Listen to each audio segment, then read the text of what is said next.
नमस्कार बच्चों, ई हिंदी शाला में एक बार फिर से आप सभी का स्वागत है। क्या आप जानते हैं महीनों के हिंदी नाम क्या हैं और वो रोमन नाम से अलग क्यों हैं और कैलेंडर को हिंदी में क्या कहा जाता है? चलिए आज की वीडियो में हम इन सभी के बारे में जानते हैं। बच्चों, क्या आप जानते हैं कैलेंडर को हिंदी में क्या कहा जाता है? हिंदी में इसे कहा जाता है पंचांग। पंचांग यानी 5 अंगों वाला। अब वो 5 अंग कौन से हैं?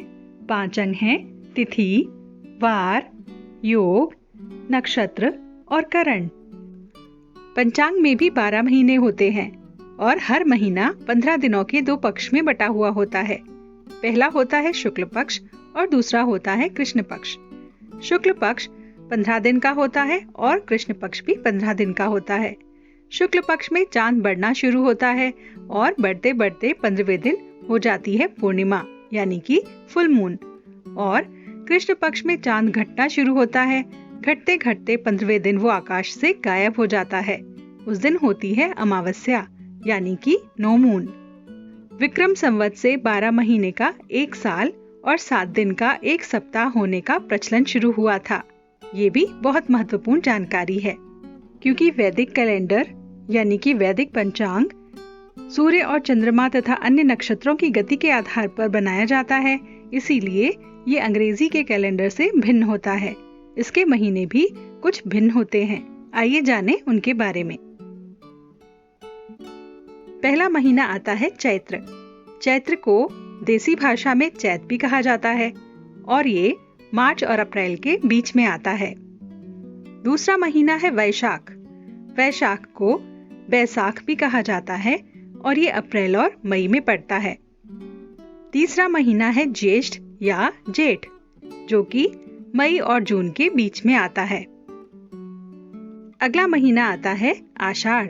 आषाढ़ को आषाढ़ भी कहा जाता है और ये आता है जून जुलाई में।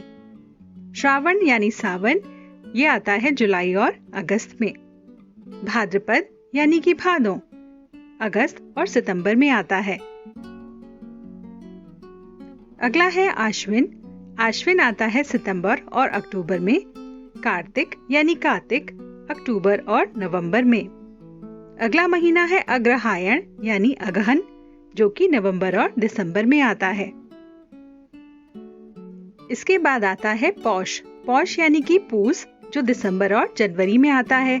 इस महीने में बहुत कड़कड़ाती हुई सर्दी पड़ती है। उसके बाद आता है मार्गशीर्ष या फिर माघ, जो कि जनवरी और फरवरी में आता है। शीत लहर से ये पूरा महीना हमें ठुठुरा देता है। और अंत में आता है फागुन। फागुन जिसे फाल्गुन भी कहा जाता है और ये आता है फरवरी और मार्च में। तो बच्चों, ये तो थे हमारे 12 महीने। आइए एक बार इन पर नजर फिर से डाल लेते हैं ताकि आपको अच्छे से याद हो जाएं।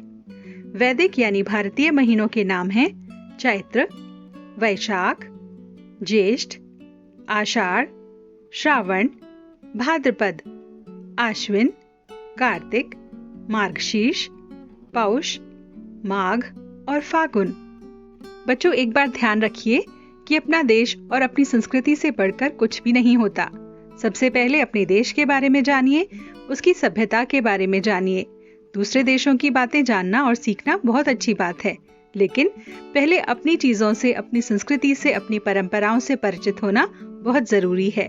आशा है आपको ये जानकारी बहुत अच्छी लगी होगी। एक नई वीडियो के साथ शीघ्र ही आपसे फिर से मिलेंगे। तब तक के लिए आपसे विदा चाहते हैं। विदा।